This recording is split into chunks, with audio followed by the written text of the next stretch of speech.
احباب کا آج ہماری گفتگو کا جو عنوان ہے وہ ہے خوف خدا۔ مجوزہ عنوان پر گفتگو کے لیے جو میں نے الفاظ تلاوت کیے ان میں اللہ رب العزت نے ارشاد فرمایا ھدی و رحمت للذین ھم لربہم یرہبون، ہدایت اور رحمت ہے ان کے لیے جو اپنے رب سے ڈرتے ہیں۔ احباب کا رحمت الہی کا مستحق بنانے والا ایک عمل خوف خدا بھی ہے۔ خوف خدا کی برکت سے گناہوں سے بچنا آسان ہو جاتا ہے۔ خوف خدا سے فکر آخرت پیدا ہوتی ہے۔ خوف خدا رکھنے والے کو 2 جنتیں ملیں گی۔ خوف خدا رکھنے والے کو سبز موتیوں کا محل عطا کیا جائے گا۔ خوف خدا سے بہنے والا آنسو چہرے کے جس حصے پر بہتا ہے وہ جہنم پر حرام ہو جاتا ہے۔ آواز کار کملی والے آقا علیہ السلام نے ارشاد فرمایا، ابن ماجہ شریف کی حدیث ہے، نبی پاک علیہ السلام نے فرمایا جس بندہ مومن کی آنکھوں سے اللہ کے خوف کے سبب مکھی کے پر برابر بھی آنسو نکل کر اس کے چہرے تک پہنچا تو اللہ اس بندے پر دوزخ کو حرام فرما دے گا۔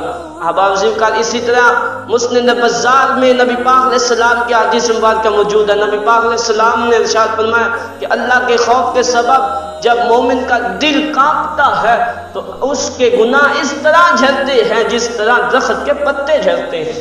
احباب ذکر ام المؤمنین حضرت عائشہ صدیقہ رضی اللہ تعالیٰ عنہ فرماتی ہیں میں نے کملی والے آقا علیہ السلام کی بارگاہ میں عرض کی یا رسول اللہ صلی اللہ علیہ وسلم کہ آپ کی امت میں کوئی ایسا شخص بھی ہے جو بلا حساب کتاب جنت میں داخل ہوگا؟